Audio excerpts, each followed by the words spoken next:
नमस्कार सभी को। इस वीडियो में हम लोग क्लास 8 सिविक्स के कुछ इंपॉर्टेंट नोट्स डिस्कस करेंगे। बहुत ही इंपॉर्टेंट चैप्टर है जिसका नाम है यूनिवर्सल एडल्ट फ्रेंचाइज। तो सबसे पहले तो यूनिवर्सल एडल्ट फ्रेंचाइज का मतलब हम लोग को पता होना चाहिए। तो यूनिवर्सल एडल्ट फ्रेंचाइज का मतलब क्या होता है? Every adult citizen has the right to vote. तो कोई भी एडल्ट सिटीजन है, चाहे वो मेन हो, वुमेन हो या कोई भी हो, तो उसके पास right to vote, voting right होनी चाहिए। इररिस्पेक्टिव ऑफ कास्ट, मतलब कास्ट कोई भी हो, रिलीजन कोई भी हो, रेस कोई भी हो, जेंडर कोई भी हो, एजुकेशन बैकग्राउंड कैसा भी हो या इनकम कैसी भी हो, सबके पास क्या होना चाहिए? राइट टू वोट होना चाहिए। बस ये याद रखिएगा, एडल्ट के पास होनी चाहिए। और इंडिया में अगर आप देखेंगे तो एडल्ट क्या माना जाता है? 18+। ठीक है, तो 18 या 18+ के जो लोग हैं उनको एडल्ट माना जाता है। एज ऑफ वोटिंग की अगर बात करी जाए तो इंडिया का जब कॉन्स्टिट्यूशन बना तो वोटिंग की जो एज थी वो 21 ईयर्स थी। बाद में इसको रिड्यूस कर दिया था, 61st कॉन्स्टिट्यूशनल अमेंडमेंट हुआ था 1988 में, और इसको क्या कर दिया गया था? 18 ईयर्स कर दिया गया था। तो अगर प्रेजेंट में पूछा जाए, प्रेजेंट में जो वोटिंग एज है इंडिया में वो क्या है, तो 18 या 18 से ऊपर के जो लोग हैं वो सब वोट कर सकते हैं। एक बहुत ही इंपॉर्टेंट आर्टिकल है जिसका नाम है आर्टिकल 326। यही आर्टिकल जो है ये यूनिवर्सल एडल्ट सफरेज जो है प्रोवाइड करता है। ये हमारे इंडियन कॉन्स्टिट्यूशन में मेंशन्ड है। Provides for elections to be held on the basis of universal adult franchise. तो जो इलेक्शंस होते हैं वो यूनिवर्सल एडल्ट सफरेज के हिसाब से होंगे। सफरेज और फ्रेंचाइज का मतलब एक ही होता है और ये आर्टिकल 326 में दिया गया है इंडियन कॉन्स्टिट्यूशन के। इक्वालिटी इन वोटिंग का मतलब क्या है? Each citizen has one vote. तो सब सिटीजन के पास कितने वोट होंगे? केवल एक ही वोट होगा। तो हर एक सिटीजन चाहे जैसा भी हो उसके पास केवल एक ही वोट होता है, एक से ज़्यादा वोट नहीं कर सकता है वो। All votes have equal value. इसका मतलब यही हुआ कि कोई भी वोट है उसकी वैल्यू हमेशा क्या होती है? इक्वल होती है। इंडिपेंडेंस के पहले की बात अगर करी जाए, केवल 13% इंडियंस ऐसे थे जिनके पास वोटिंग राइट्स थी और ये यूनिवर्सल नहीं था। यूनिवर्सल का मतलब होता है जब सबके पास होती है, लेकिन 13% लोगों के पास थी केवल इंडिपेंडेंस से पहले, तो इसको हम लोग यूनिवर्सल नहीं कह सकते हैं। वुमेन राइट टू वोट की बात अगर करी जाए तो इंडिया में अगर देखा जाए तो जब कॉन्स्टिट्यूशन बना है तो शुरू से ही वुमेन को राइट टू वोट दे दिया गया था। लेकिन बहुत सारे डेवलप्ड नेशंस आप देखेंगे वहाँ पर, जैसे स्विट्जरलैंड की बात अगर करी जाए तो यहाँ पर 1971 में वुमेन को वोटिंग राइट दिया गया। मतलब वुमेन को बहुत बाद में वोटिंग राइट्स मिला है। ठीक है, और आप ये कुछ परेड दे सकते हैं जो वुमेन कर रही हैं, वो मेनली अपने वोटिंग राइट्स के लिए करी थी। और ये कहाँ की रिवोल्यूशन है? तो यूएसए का है, 1913 में। अब सोचिए यूएसए जो है वो 100 से ज़्यादा साल पहले आज़ाद हो चुका था, इंडिपेंडेंट हो चुका था, लेकिन उन लोग ने फिर भी वुमेन को वोटिंग राइट नहीं दिया था। लेकिन इंडिया ने जैसे ही आज़ाद हुआ ब्रिटिशर से, तैसे ही वोटिंग राइट दे दी थी। Importance of universal adult franchise. अब देखिए, यूनिवर्सल एडल्ट फ्रेंचाइज जो होती है, मतलब सबको वोटिंग राइट जो दी गई, उसका इंपॉर्टेंस क्या हो सकता है? तो वही यहाँ पर दिया गया है। तो एवरी वन इज इक्वल, पहली चीज तो ये इक्वालिटी को शो करता है। कोई डिस्क्रिमिनेशन नहीं होगा कास्ट के बेसिस पे, क्रीड के बेसिस पे, सेक्स के बेसिस पे। सेक्स मतलब यहाँ पर जेंडर है, जेंडर के हिसाब से, एजुकेशन के हिसाब से या वेल्थ के हिसाब से। सभी की वॉइस मैटर करी जाएगी, मतलब सभी की वॉइस सुनी जाएगी और हर एक पर्सन की वॉइस मैटर करती है। All can participate deciding Nations future, मतलब जो भारत का फ्यूचर होगा या जो कंट्री का फ्यूचर होगा उसको डिसाइड करने के लिए सभी की आवाज़ को सुना जाएगा और सभी लोग पार्टिसिपेट कर सकते हैं। Elected representatives answerable to the electorate. तो देखिए, जिसको हम लोग वोट करते हैं उसको बोला जाता है इलेक्टेड रिप्रेजेंटेटिव। ठीक है, अगर वो इलेक्ट होके पहुंच गया तो उसको इलेक्टेड रिप्रेजेंटेटिव कहा जाएगा। और ये आंसरेबल होता है किसको आंसरेबल होता है? तो जो वोटिंग कर रहा है उसको आंसरेबल होता है। अगर वो ठीक से काम नहीं करता है तो उसको अगले वोट में हरा भी दिया जाता है, उसका एक तरीके से जो सीट होती है दूसरे को दे दी जाती है। People vote them out in elections, वही चीज़ जो बताई हमने आपको। Fosters civic engagement, people participate in solving problems in their area. तो देखिए, सिविक एंगेजमेंट का मतलब ऐसे समझ सकते हैं, ऐसे मान लीजिए किसी भी एरिया में कोई प्रॉब्लम है तो उस प्रॉब्लम को सॉल्व जो है वो कौन करता है? तो जो रिप्रेजेंटेटिव होता है वही करवाता है। ठीक है, तो यही सेम चीज़ बताई गई है। Power to determine one's future, तो किसी कंट्री का फ्यूचर है, किसी नेशन का फ्यूचर है, किसी पर्सन का फ्यूचर जो है वो भी कौन डिसाइड करता है? वो भी इसी वोटिंग से डिसाइड होता है। People decide what type of future they want and who can best represent them. तो कैसा फ्यूचर चाहिए और कौन उनको रिप्रेजेंट करेगा, ये सब वोटिंग से ही पता चलता है। आगे बढ़ते हैं, अगला टॉपिक देखिए क्या कह रहा है। तो इम्पोर्टेंस इसमें दिया गया था, आप चाहें तो और कोई 2 रीज़न यहाँ पर बता सकते हैं, एनसीईआरटी का ही है ये। अब यहाँ पर हम आपको पॉइंट वाइज बता देंगे कि पॉइंट वाइज क्या-क्या है। तो एवरीवन इज़ इक्वल, वही वाली बात हो गई। Gives power to determines one future, ठीक है। इंश्योर एवरीवन्स वॉइस मैटर, तो सभी की वॉइस मैटर करे, इसको इंश्योर करता है election. Make representatives answerable to the electorate, तो रिप्रेजेंटेटिव्स जो इलेक्ट होके पहुंचते हैं वो आंसरेबल होते हैं इलेक्टोरेट के। पीपल कैन चेंज गवर्नमेंट, ये भी बहुत इंपॉर्टेंट है कि अगर गवर्नमेंट लोगों के लिए काम नहीं करती है तो लोग के पास से ताकत होती है, पावर होती है इलेक्शन के थ्रू कि वो गवर्नमेंट को चेंज कर सकते हैं। Encourages civic engagement and problem solving को इनकरेज करता है। हेल्प रिड्यूस सोशल इनइक्वालिटीज, तो ये सोशल इनइक्वालिटी को रिड्यूस करेगा। और दूसरी बात क्या है, strengthens unity in diverse country. आपको पता है हमारे कंट्री में बहुत ज़्यादा डाइवर्सिटी है, तो यूनिटी को मेंटेन करने का काम भी इलेक्शंस करते हैं। इंडियाज़ इलेक्टोरल सिस्टम, अब इंडिया का इलेक्टोरल सिस्टम अगर देखा जाए तो सबसे जो इम्पोर्टेंट चीज़ है वो कॉन्स्टिट्यूएंसी है। कॉन्स्टिट्यूएंसी क्या होती है? आज जोग्राफिकल एरिया, तो कॉन्स्टिट्यूएंसी एक जोग्राफिकल एरिया है, जैसे मान लीजिए एरिया हो गया where voter select one representatives, और यहाँ पर बहुत सारे लोग रहते होंगे, उनमें से एक कोई रिप्रेजेंटेटिव्स होगा जो यहाँ से इलेक्ट होके कहाँ पहुँचेगा। अगर सेंट्रल लेवल पे इलेक्ट हुआ है तो ये लोकसभा पहुँचेगा, और अगर स्टेट लेवल पे इलेक्ट हुआ है तो ये लेजिस्लेटिव असेंबली पहुँचेगा। और यहाँ पर जो लोग रहते थे इनकी बात या इनकी प्रॉब्लम्स को इन दोनों सदनों में, इन दोनों हाउसेज में रखेगा और सॉल्व होने की उम्मीद करेगा, ठीक है। लोकसभा इलेक्शंस अगर देखेंगे तो इसमें 543 कॉन्स्टिट्यूएंसीज हैं, ठीक है। और 2024 के हिसाब से अगर देखा जाए तो अप्रॉक्सीमेटली 980 मिलियन एलिजिबल वोटर्स थे, मतलब अप्रॉक्स अगर देखेंगे तो 98 करोड़ वोटर्स थे, ठीक है। तो इतने लोगों ने वोटिंग करी, मतलब इतने लोग एलिजिबल थे, वोटिंग इतने लोगों ने नहीं करी है, तो ये एलिजिबल वोटर्स थे, ठीक है।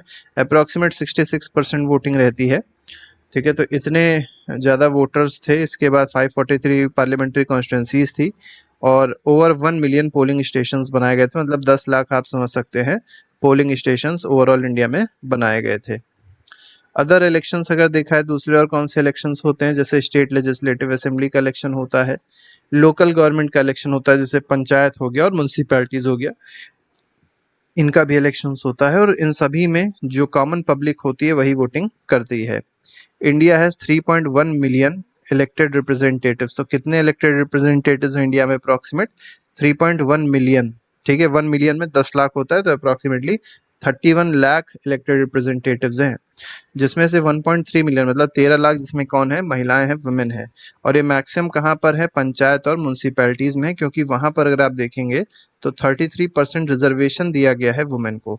अब हालांकि ये लोकसभा और लेजिस्लेटिव असेंबलीज में भी दे दिया गया है, तो ये जो परसेंटेज है, ये जो वैल्यू है, ये और ज़्यादा आगे चल के बढ़ जाएगी। इलेक्शन कमीशन ऑफ इंडिया एक बहुत ही इंपॉर्टेंट बॉडी है, तो कॉन्स्टिट्यूशनल बॉडी है, ठीक है। इंडिपेंडेंट है, तो मतलब ये सरकार पे डिपेंड नहीं करती है, एक इंडिपेंडेंट बॉडी है that conducts free and fair elections. तो इनका काम क्या है कि फ्री और फेयर इलेक्शंस को कंडक्ट कराना, मतलब उसमें कोई धांधली नहीं होनी चाहिए, ठीक है। अगर ऐसा ऐसा नहीं होना चाहिए कि एक कोई पर्सन है वो दो दो तीन तीन जगह वोट दे के आ रहा है, सब चेक करने का काम किसका है? इलेक्शन कमीशन ऑफ इंडिया का होता है। एक्सेसिबिलिटी मेजर्स, ये क्या क्या मेजर्स लेते हैं? तो वोटिंग फ्रॉम होम, तो देखिए कुछ ऐसे एल्डर होते हैं, कुछ ऐसे डिसेबल्ड होते हैं जो वोटिंग पोलिंग स्टेशंस तक आ नहीं सकते हैं, तो उनके लिए घर से ही वोटिंग कराने की व्यवस्था भी इलेक्शन कमीशन ऑफ इंडिया कराता है। Postal ballot for select categories, अब देखिए जो लोग जैसे ड्यूटी पे लगे हुए हैं, कुछ लोग, ठीक है, इलेक्शन ड्यूटी पे लगे हैं, वो वोटिंग करने नहीं जा सकते, तो उनको पोस्टल मतलब पोस्ट के थ्रू वोट कराया जाता है उन लोग से। अब जो लोग देख नहीं सकते उनको, उनके लिए ब्रेल वोटर आईडी कार्ड बनाया गया है, रैम्प्स बनाए गए हैं, व्हील चेयर प्रोवाइड कराई जाती है, असिस्टिव ऐप्स मतलब कुछ ऐसे मोबाइल एप्लीकेशंस होती हैं जो बनाई गई हैं जिससे पर्सन अपना जो भी मतलब जहाँ पर भी उनको वोट देने जाना है वो सब जगह पता लगा सकते हैं, ठीक है। तो बहुत सारी सुविधाएं जो है election commission of India provide करता है। Polling station set up even for a single voter, मतलब अगर मान लीजिए कोई ऐसी जगह है जहाँ पर केवल एक ही वोटर है, तो वहाँ पर भी पोलिंग स्टेशंस बनाए जाते हैं। और ये मेनली अगर आप देखेंगे तो नॉर्थ ईस्टर्न स्टेट्स जो हैं वहाँ पर देखने को ऐसी चीज़ें ज़रूर मिलती है। चैलेंजेस इन पार्टिसिपेशन, अब पार्टिसिपेशन में क्या क्या चैलेंजेस हैं? मतलब वोटिंग तो हो जाती है लेकिन क्या क्या चैलेंजेस देखने को मिलते हैं। तो 2024 के हिसाब से भी हमने आपको बताया था 66% लोग केवल वोट देते हैं, जिसकी वजह से 34% सोचिए वोटर्स ऐसे हैं जो वोट ही नहीं करते हैं। रीज़न क्या है? पहला तो यही है कि अवेयरनेस नहीं लोगों के अंदर। दूसरा ये है कि जैसे मान लीजिए यहाँ पर वोटिंग थी ए प्लेस पे, और यहाँ के जो कुछ लोग थे वो नौकरी के लिए बी प्लेस पे चले गए थे। अब बी प्लेस से ए प्लेस तक जाने में मान लीजिए 500 रुपये लगता है, ठीक है, और ये 500 रुपये इनके पास नहीं, क्योंकि ये मजदूर हैं, तो ये वोटिंग करने थोड़ी ना आएंगे, और वोटिंग से इनको तो कुछ मिल नहीं जाएगा, क्योंकि इनको तो क्या करना है, लेबर का ही काम करना है, ऐसा इन लोग को लगता है। तो माइग्रेशन की वजह से भी वोटिंग कम होती है। लॉन्ग क्यूज, लंबी लंबी लाइनें होती हैं, आपको पता होगा बहुत सारे ऐसे लोग होते हैं जो लाइन में लगना पसंद नहीं करते हैं, तो ये भी एक बहुत बड़ी प्रॉब्लम है। एपैथी की प्रॉब्लम है, लॉजिस्टिकल बैरियर्स है, ठीक है। तो ये सारी चीज़ें हैं जिसकी वजह से वोटिंग का परसेंटेज कम रहता है, या कुछ चैलेंजेस हैं जो देखने को मिलते हैं। सॉल्यूशंस इसके क्या क्या हो सकते हैं? तो वोटर अवेयरनेस के लिए कैंपेन्स जो कि इलेक्शन कमीशन ऑफ इंडिया करता है। टेक्नोलॉजी का यूज़ किया जा रहा है, ऐप वैप बनाए जा रहे हैं जिससे लोगों को आसानी से पता चल सके कि कहाँ पर वोटिंग करनी है, कैसे करनी है, ये सब चीज़ें हैं। रजिस्ट्रेशन आसानी से किया जा सके। मोबाइल वोटिंग आगे भी हो सकती है कि मोबाइल से ही वोटिंग हो जाए, तो अभी फ़िलहाल ये नहीं है प्रोसीजर, लेकिन आगे हो सकता है फ्यूचर में ये चीज़ देखने को मिले। अब इलेक्शन के कुछ प्रिंसिपल्स होते हैं, क्या क्या प्रिंसिपल्स होते हैं जिस पे इलेक्शन बेस्ड होता है। पहला तो सीक्रेट बैलेट होता है, मतलब अगर कोई पर्सन एक्स है और ये किसी वोटिंग देने गया, मान लीजिए 4 ऑप्शन थे इसके पास में, और इसने मान लीजिए अपनी जो भी होता है वहाँ पर एक बटन होता है उस पर प्रेस किया, और सी वाले कैंडिडेट पे इसने क्या किया, प्रेस किया। अब बाहर जब ये आएगा तो जरूरी नहीं किसी को बताएगा कि मैंने सी पे प्रेस किया या बी को वोट दिया, ए को वोट दिया, कुछ बताने की जरूरत नहीं है। इसी को क्या कहते हैं, सीक्रेट बैलेट कहते हैं। No one knows who voted for whom, तो किसके लिए किसने वोट किया है कोई नहीं जानता है, और ये पूछना भी एक तरीके से क्या है, गलत है। फेयरनेस एंड ट्रांसपेरेंसी बहुत ज़्यादा इंपॉर्टेंट है, ये भी इलेक्शन प्रिंसिपल का एक पार्ट है। Counting is observe by neutral witnesses, तो जो न्यूट्रल विटनेसेस होते हैं वो काउंटिंग को ऑब्जर्व करते हैं। अब देखिए होता क्या है, जब काउंटिंग होती है तो जैसे मान लीजिए 5 मेन पार्टियां हैं, ए बी सी डी और ई, और तो इन होता क्या है, काउंटिंग के दौरान इनके रिप्रेजेंटेटिव्स जहां पर काउंटिंग हो रही होती है वहीं पर बैठे होते हैं और देखते हैं कि काउंटिंग कोई गलत ना हो जाए, ठीक है। तो बड़ा ट्रांसपेरेंसी होती है, हालांकि आरोप तो हमेशा ही लगते रहे हैं और लगेंगे भी। स्पेशल प्रोविजंस देखने को कुछ मिलते हैं। अब यहाँ पर स्पेशल प्रोविजंस लोगों के लिए किए जाते हैं, जैसे ब्रेल बैलेट लगाया गया है, जो लोग देख नहीं सकते उनको उनको ब्रेल टेक्नोलॉजी यूज़ करी जाती है। ब्रेल आपको पता ही होगा, जो मतलब देख नहीं सकते उनके लिए ब्रेल सिस्टम यूज़ किया जाता है, ब्रेल बैलेट यूज़ किया जाता है विजुअली इम्पेयर्ड के लिए। नोटा का भी ऑप्शन लगा दिया गया है, नन ऑफ द अबव का, ठीक है। ये ऑप्शन क्यों लगाया गया, क्योंकि होता क्या था, पहले मान लीजिए एक्स पर्सन था, ये वोट नहीं देने आता था, तो इससे पूछा था तुम वोट क्यों नहीं देने गए, तो ये कहता था मुझको कोई कैंडिडेट पसंद ही नहीं है, मैं किसको वोट दे दूं। तो इसीलिए इलेक्शन कमीशन ऑफ इंडिया ने क्या कहा कि अगर तुमको कोई कैंडिडेट नहीं पसंद है तुम जाके नोटा पे बटन दबाओ। तो अगर नोटा बटन बहुत सारे लोग दबाएंगे, ठीक है, नोटा पे वोटिंग ज़्यादा मिलेगी, तो इलेक्शन कमीशन ऑफ इंडिया को पता चल जाएगा कि कहीं ना कहीं जो भी कैंडिडेट्स डिफरेंट पार्टीज ने खड़े किए थे वो बेकार हैं, ठीक है, लोग उनको पसंद नहीं कर रहे हैं। तो एक प्रेशर होता है, एक सोशल प्रेशर होता है जो पॉलिटिकल पार्टीज को देखने को मिल सकता है, इसलिए नोटा का बटन भी अब इंट्रोड्यूस कर दिया गया है। आगे बढ़ते हैं, हिस्टोरिकल नोट देख लेते हैं जो इलेक्शन के बारे में दिया गया है हमारे कुछ इंस्क्रिप्शंस में। तो उत्तर मेरूर इंस्क्रिप्शन है 10th सेंचुरी का, इसमें अर्ली डेमोक्रेटिक प्रोसेस के बारे में बताया गया है साउथ इंडिया में। नेम्स जो पहले लिखे आते थे, मतलब इसमें बताया गया पाम लीव्स पे नेम्स लिखे आते थे और इसको एक पॉट में रख दिया जाता था, एक टोकरी में रख दिया जाता था, और एक चाइल्ड होता था जो इस नेम्स को मतलब पाम लीव्स को निकालता था और पब्लिकली उसको पढ़ता था। इससे क्या होता था, ट्रांसपेरेंसी पता चलती थी, अकाउंटेबिलिटी होती थी, ठीक है। तो ऐसे आप इसको समझ सकते हैं। तो ये एक डेमोक्रेटिक प्रोसेस था। इलेक्शन कमीशन ऑफ इंडिया जो है उसके बारे में थोड़ी सी बात और कर लेते हैं, हालांकि ये पूछा जाता है, तो मेनली आपको बताया था कॉन्स्टिट्यूशनल बॉडी है, 1950 में इस्टेब्लिश हुई थी, फ्री और फेयर इलेक्शंस कराती है। इसका काम क्या क्या है, तो इलेक्शन डेट को सेट करती है, पॉलिटिकल पार्टीज का रजिस्ट्रेशन करती है, मॉडल कोड ऑफ कंडक्ट जो होता है उसको इन्फोर्स करती है। मॉडल कोड ऑफ कंडक्ट क्या होता है, कुछ ऐसे रूल्स होते हैं जो बनाए जाते हैं इलेक्शन के दौरान या इलेक्शन से कुछ दिन पहले, ठीक है, अब जैसे मान लीजिए कल इलेक्शन है, ठीक है, मान लीजिए आज 9 तारीख है, 10 तारीख को इलेक्शन है, तो कुछ ऐसे नियम बनाए गए हैं जो आपको फॉलो करने पड़ेंगे इलेक्शन से पहले। अगर कोई पॉलिटिकल पार्टी उसको फॉलो नहीं कर रही है तो उनके ऊपर election commissioner of India case कर सकती है। Overseeing the entire electoral process, तो जो भी प्रोसेस होता है इलेक्टोरल का, मतलब जो भी इलेक्शन का प्रोसेस है वो सारा का सारा देख कौन रहा होता है, मतलब उसको एक तरीके से सुप्रिटेंडेंट जो होता है जो उसको देख रहा है, ठीक है, इस पूरे को एक गवर्निंग कर रहा है, वो कौन है? Election commission of India. तो ये सारे काम है इलेक्शन कमीशन ऑफ इंडिया के। ये मेनली कौन कौन से इलेक्शंस को कंडक्ट कराता है? तो लोकसभा का इलेक्शन हो गया, राज्यसभा का इलेक्शन हो गया, स्टेट लेजिस्लेटिव असेंबली का हो गया, प्रेसिडेंट और वाइस प्रेसिडेंट का इलेक्शन हो गया। पहले जो जनरल इलेक्शन हुए थे वो 1951 से 52 के बीच में हुए थे। जनरल इलेक्शन जब भी आपको मिले तो जनरल इलेक्शन का मतलब होता है लोकसभा का इलेक्शन, ठीक है। तो पहला लोकसभा का इलेक्शन कब हुआ है? 1951 से 52 के बीच में हुआ है। अब स्ट्रक्चर देख लेते हैं, इलेक्शन कमीशन ऑफ इंडिया का स्ट्रक्चर क्या है। तो अगर आप नेशनल लेवल पे देखेंगे तो नेशनल लेवल पे क्या है, तो सबसे ऊपर जो है वो चीफ इलेक्शन कमिश्नर हैं, और इसके बाद दो इलेक्शन कमिश्नर्स भी होते हैं। तो एक सीईसी होता है, चीफ इलेक्शन कमिश्नर, और दो इलेक्शन कमिश्नर होते हैं जो इनको मतलब एक तरीके से हेल्प करते हैं काम में, कोऑर्डिनेशन होता है तीनों के बीच में। स्टेट लेवल पे अगर आप देखेंगे तो चीफ इलेक्टोरल ऑफिसर होता है। डिस्ट्रिक्ट लेवल पे अगर आप देखेंगे तो डिस्ट्रिक्ट इलेक्शन ऑफिसर होता है जिसको डीईओ कहते हैं, और इसके अंडर में दो लोग होते हैं, एक रिटर्निंग ऑफिसर होता है जो इलेक्शन कंडक्ट कराता है, और एक होता है इलेक्टोरल रजिस्ट्रेशन ऑफिसर जिसको ईआरओ कहते हैं, ये वोटर लिस्ट को मेंटेन रखता है। ठीक है, तो ये सब पूरा स्ट्रक्चर है। तो स्ट्रक्चर में अगर आप देखेंगे तो नेशनल लेवल पे स्ट्रक्चर अलग तरीके का आपको दिखाई पड़ेगा, स्टेट लेवल पे अलग तरीके का, डिस्ट्रिक्ट लेवल पे अलग तरीके का स्ट्रक्चर है। ठीक है, तो ये पूरा स्ट्रक्चर है, वही चीज़ यहाँ पर देखिए बताई गई, अब आपको समझ में आ गई होगी क्योंकि हमने उसको आपसे डायग्राम फ्लो चार्ट के फॉर्म में ज़्यादा अच्छे से बता दिया था। फंक्शंस क्या क्या होते हैं इलेक्शन कमीशन ऑफ इंडिया के, वो चीज़ फिर से बताई गई, एक बार फिर से देख लेते हैं इसको।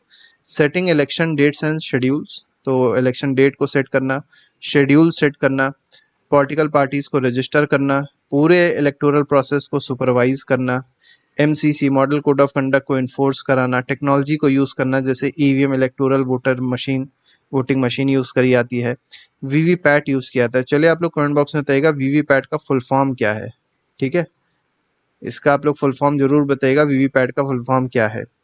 एक्सेसिबिलिटी प्रोवाइड करना, जैसे जो लोग वहाँ तक नहीं पहुँच पा रहे हैं बूथ तक, ठीक है, कुछ ऐसे स्पेशल लोग हैं, ठीक है, जो हैंडीकैप्ड हो सकते हैं, बूढ़े हो सकते हैं, ब्रेल बैलेट्स को बनाना, ठीक है, ये प्रोवाइड कराना, पोस्टल वोटिंग कराना, ये सब काम किसका है? इलेक्शन कमीशन ऑफ इंडिया का है। अब इलेक्शन प्रोसेस में अगर आप देखेंगे तो कौन कौन इन्वॉल्व होता है, तो पहले फर्स्ट पोलिंग ऑफिसर होता है जिसका काम क्या होता है? चेक करता है वोटर जो वोट करने आया उसका नाम चेक करता है लिस्ट में, और उसकी आईडी को वेरीफाई कराता है। आईडी में आधार कार्ड हो सकता है, वोटर आईडी कार्ड हो सकता है। फिर सेकंड ऑफिसर क्या करता है? उसकी फिंगर पे इंक लगाता है। इंक ऐसी होती है जो 15-20 दिन तक छूटती नहीं है, ठीक है, तो इसको फ्रॉड वोटिंग से रोकने के लिए ऐसा किया गया है। सिग्नेचर लेता है लोगों का और इशू स्लिप को इशू करता है। थर्ड ऑफिसर क्या करेगा? उस स्लिप को कलेक्ट करेगा और फिंगर को रीचेक करेगा, ठीक है, कि फिंगर पे वो इंक लगी है कि नहीं लगी है। फिर चौथा जो है, चौथा पॉइंट, चौथा प्रोसेस जो होता है वोटिंग होती है, कि पर्सन जाएगा इलेक्ट्रॉनिक वोटिंग मशीन के पास में, और वो क्या करेगा? अपनी बटन को प्रेस करेगा जिसको भी वो वोट करना चाहता है, और सामने वीवीपैट मशीन लगी होती है जिसमें एक स्लिप आती है सामने, और उसमें जिसने उसको वोटिंग करी है उसमें उसका नाम और जो भी चीज़ें हैं वो लिख के आ जाती हैं, ठीक है। ये स्लिप जो होती है वो उसी बॉक्स में फिर जाके गिर जाती है, मिलती नहीं किसी को। नोटा ऑप्शन क्या है? नन ऑफ दी अबव है, ये भी अवेलेबल है, इस पर भी पर्सन चाहे तो टैप कर सकता है। मॉडल कोड ऑफ कंडक्ट क्या है? अब यहाँ पर देखिए आपको कुछ यहाँ पर चीज़ें दिखाई पड़ रही होंगी। अब देखिए ये कैंडिडेट हैं और ये क्या कर रहे हैं? कुछ चीज़ों को डिस्ट्रीब्यूट कर रहे हैं लोगों में। जैसे औरतें हैं तो क्या साड़ी डिस्ट्रीब्यूट कर रहे हैं, मतलब कुछ ऐसी चीज़ें डिस्ट्रीब्यूट कर रहे हैं जिससे ये जो लेडीज़ हैं ये अब इनको वोट देंगी, इनको लगेगा ये बहुत अच्छे हैं जो हम लोग को साड़ी डिस्ट्रीब्यूट कर रहे हैं। दूसरे पर्सन ये हैं अब्यूजिव लैंग्वेज यूज़ कर रहे हैं अपने अपोनेंट्स के लिए, ये भी गलत है। ये सब चीज़ें मॉडल कोड ऑफ कंडक्ट के खिलाफ हैं, ठीक है। इसके बाद देखिए तीसरा क्या है? कुछ गवर्नमेंट ऑफिशियल्स हैं, ये सब क्या हैं? गवर्नमेंट के सर्वेंट्स हैं, गवर्नमेंट के नौकर हैं, या कह सकते हैं गवर्नमेंट के कुछ ऑफिसर्स हैं, गवर्नमेंट के एम्प्लॉयज़ हैं, और ये सरकार का प्रचार कर रहे हैं, कह रहे हैं इनको वोट दो, तो ये भी गलत है, ठीक है। तीसरा क्या है, बहुत सारे नोट्स पाए जा रहे हैं, देखिए बंडल ऑफ नोट्स पाए जा रहे हैं किसी मंत्री की गाड़ी में, या किसी मतलब जो होने वाले विधायक हैं उनकी गाड़ी में अगर नोट्स पाए जा रहे हैं तो ये भी एमसीसी के खिलाफ है। तो ये सारी चीज़ें एमसीसी में आती हैं। तो इसका मेनली पर्पस क्या है, फ्री और फेयर इलेक्शंस को कंडक्ट कराना। अब रूल्स क्या क्या है इसमें जो ध्यान देने होते हैं, तो ruling party can not announce new schemes. अब जैसे मान लीजिए कोई रूलिंग पार्टी अभी शुरुआत में है जिसका नाम है एक्स, ठीक है, अब इलेक्शन 1 महीने बाद है, मान के चलिए 15 दिन बाद इलेक्शन है, और 15 दिन पहले एक्स कहती है कि हम सभी लोगों को 10,000 रुपये अगले इलेक्शन में अगर जीत जाते हैं तो हर पर्सन की बैंक में 10,000 रुपये डाल दिया करेंगे। तो ये सब चीज़ें प्रॉमिस नहीं कर सकते, ये एमसीसी के खिलाफ है। No misuse of government resources, तो गवर्नमेंट के रिसोर्सेज का मिसयूज नहीं कर सकते हैं। ब्राइबिंग वोटर्स, अभी आपने देखा था साड़ी बांट रहे थे, तो ये ब्राइबिंग वोटर्स कहलाता है। तो मनी नहीं दे सकते, गिफ्ट नहीं दे सकते, गुड्स नहीं दे सकते, सब मना है, ठीक है। नो हेट स्पीच को हीट स्पीच नहीं दे सकते, अब्यूजिव लैंग्वेज नहीं यूज कर सकते हैं, अनफेयर कंपेनिंग नहीं होनी चाहिए, तो ये सारी चीजें भी मना होती हैं। हिस्ट्री क्या है इसकी, सबसे पहली बार जब एमसीसी को केरला में यूज किया गया था 1960 में, इम्प्लीमेंटेड नेशनली सिंस 1962, 1962 से ये पूरी तरीके से ऑल ओवर इंडिया लागू हो गया था। 1991 में अगर आप देखेंगे तो जो टीएन शेषन जी थे, ये सीईसी थे, चीफ इलेक्शन कमिश्नर, और इन्होंने बहुत अच्छे से इसको लागू कराया था एमसीसी को, इसके लिए इनको बहुत ज़्यादा प्रेज भी इनका हुआ था। देखिए ईवीएम यही होता है, ये जो आपको मशीन दिखाई पड़ रही होगी इसमें कई सारे बटन्स होते हैं, 1 2 3 ऐसे से कई सारे बटन हैं। सामने कैंडिडेट का नाम लिखा होता है, यहाँ पार्टी का सिंबल बना होता है, यहाँ पे नाम लिखा होता है। अब जैसे मान लीजिए कोई पर्सन है आया, इस पे टैप करने के लिए इस पे टैप किया, तो जब इस पे टैप करता है तो यहाँ पे एक रेड कलर की या ग्रीन कलर की लाइट होती है जो जल जाती है, ठीक है। और ये वीवीपैट मशीन होती है, यहाँ पर आप देख सकते हैं ऐसे करके स्लिप निकल आती है, मतलब स्लिप यहाँ पर छप जाएगी और इसलिए फिर इस बॉक्स में गिर जाती है, ठीक है। इस स्लिप में उस पर्सन का जिसको इसने वोट दिया है उसकी हो सकता है उसकी पार्टी का सिंबल बना हो, और यहाँ पर नाम लिखा हो, और भी कुछ इन्फॉर्मेशन होती है जो यहाँ पर दी हुई होती है। तो ये पूरा ईवीएम और वीवीपैट का प्रोसेस है। ईवीएम क्या होती है, इलेक्ट्रॉनिक वोटिंग मशीन इसको कहते हैं। क्विक होती है, रिलायबल होती है, टेम्पर रेजिस्टेंट, कोई इसको हैक वैक नहीं कर सकता है क्योंकि ये इंटरनेट से नहीं जुड़ी हुई होती है, ठीक है, याद रखिएगा इस चीज़ को। वीवीपैट क्या होता है, तो अभी हमने आपसे क्वेश्चन पूछा ही था, यहाँ फुल फॉर्म दे ही दिया गया है, voter verifiable paper audit trial, इसको कहते हैं वीवीपैट। ये क्या करता है, जनरेट्स पेपर स्लिप, ये पेपर स्लिप जनरेट करता है, वोट को वेरीफाई करता है, बैकअप प्रोवाइड करता है इन केस ऑफ डिस्प्यूट, मान लीजिए कोई डिस्प्यूट होता है और कोई कहता है कि हमने वोट इनको दिया था और उनको चला गया और कॉन्स्टिट्यूंसी में चेक करना है, तो उस कॉन्स्टिट्यूंसी के सारे वीवीपैट के जो मतलब पेपर्स हैं उनको काउंट कर लिया जाएगा, और काउंट करके पता लगा दिया जाएगा कि जो चीज़ बोली गई है वो सही है या गलत है। आगे आते हैं, टेक्नोलॉजी जो है वीवीपैट और इसकी ईवीएम की टेक्नोलॉजी है, ये इतनी अच्छी है कि एक्सपोर्ट भी करी आ रही है कई सारी कंट्रीज में, जैसे नामीबिया और भूटान में ये एक्सपोर्ट भी करी है, और वहाँ पर जो चुनाव होता है वो भी इसी ईवीएम और वीवीपैट के थ्रू ही होता है। अब इलेक्शंस के टाइप क्या होते हैं जो election commission of India conduct कराता है, तो कुछ डायरेक्ट इलेक्शंस होते हैं, मतलब जिसमें डायरेक्टली जनता वोट देती है, जैसे लोकसभा का हो गया, 543 एमपीज इलेक्ट होके आते हैं। स्टेट लेजिस्लेटिव असेंबलीज हो गई, अलग अलग स्टेट में होता है ये इलेक्शन। लोकल बॉडीज में अगर आप देखेंगे तो लोकल बॉडीज का election election commission of India नहीं कंडक्ट कराता, ये कौन कंडक्ट कराता है, स्टेट इलेक्शन कमीशन। तो अगर आपसे पूछा जाए पंचायत हो गया, ठीक है, और म्यूनसिपैलिटीज हो गई, ठीक है, इनका जो इलेक्शन होता है ये क्या election commission of India conduct कराता है, तो नहीं, स्टेट इलेक्शन कमीशन जो है इसको कंडक्ट कराता है। मेथड क्या होता है, फर्स्ट पास्ट दी पोस्ट, मतलब जिसको ज्यादा वोट मिलेंगे, ठीक है, वो जीत जाएगा, यही इसका मेथड है जीतने का। कि ऐसे मान लीजिए दो कैंडिडेट खड़े थे, एक एक्स एक वाई,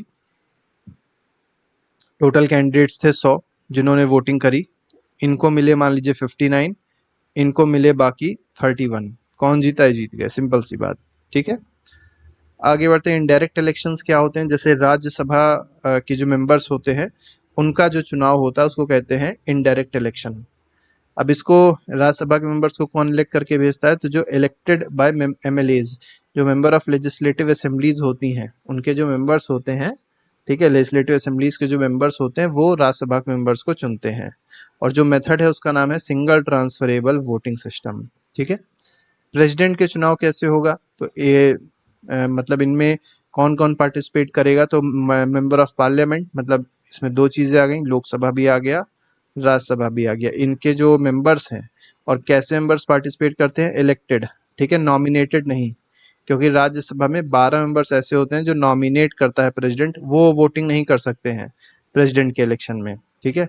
केवल कौन करेगा, लोकसभा के जो इलेक्टेड मेंबर्स हैं वो करेंगे, राज्यसभा के इलेक्टेड मेंबर्स करेंगे, और जो एमएलएज हैं, मेंबर ऑफ लेजिस्लेटिव असेंबलीज हैं, वो करेंगे, ठीक है। इसमें भी यही इलेक्टोरल कॉलेज है इनका, इसी को इलेक्टोरल कॉलेज कहा जाता है। और यहाँ पर भी जो प्रोसेस है वही यूज होता है, सिंगल ट्रांसफरेबल वोटिंग सिस्टम। आगे बढ़ते हैं, वाइस प्रेसिडेंट का जो चुनाव होगा वो उसमें कौन वोट करेगा।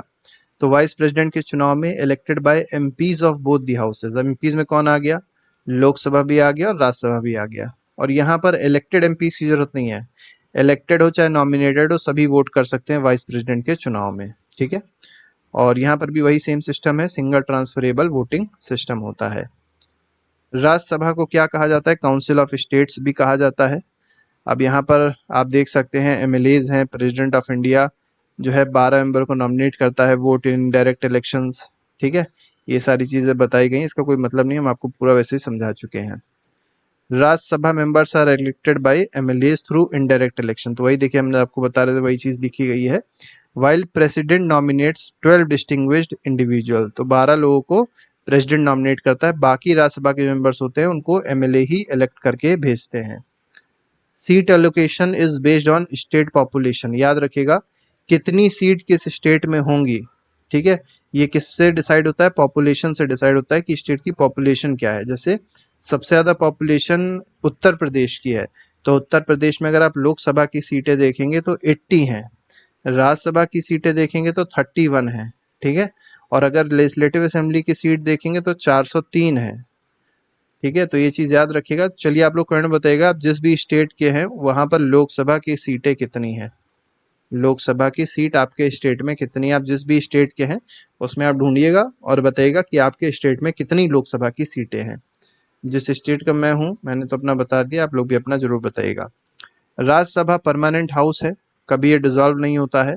1/3 of its member retire every 2 years, हर 2 साल में क्या होता है, 1/3 लोग जो होते हैं राज्यसभा के मेंबर्स होते हैं वो रिटायर हो जाते हैं।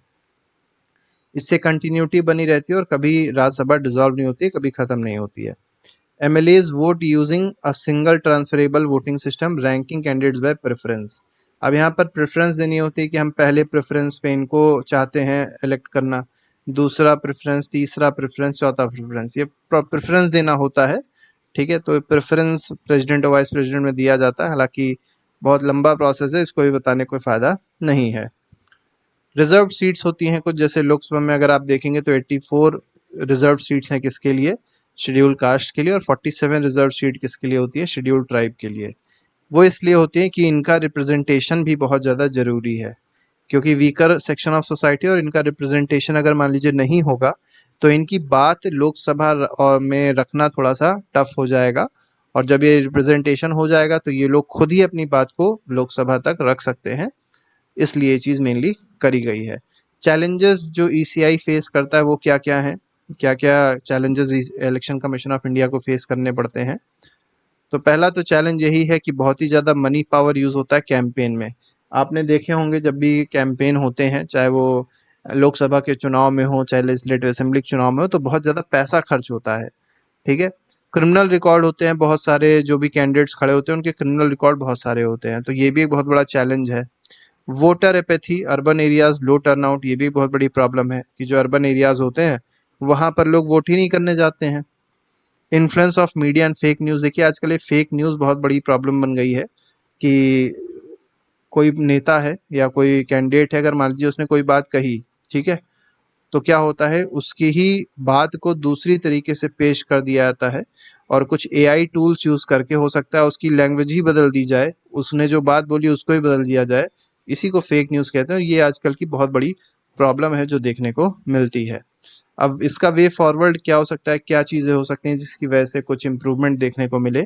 पहला तो अवेयरनेस कैंपेन क्रिएट करना चाहिए, और करता भी है इलेक्शन कमीशन ऑफ इंडिया।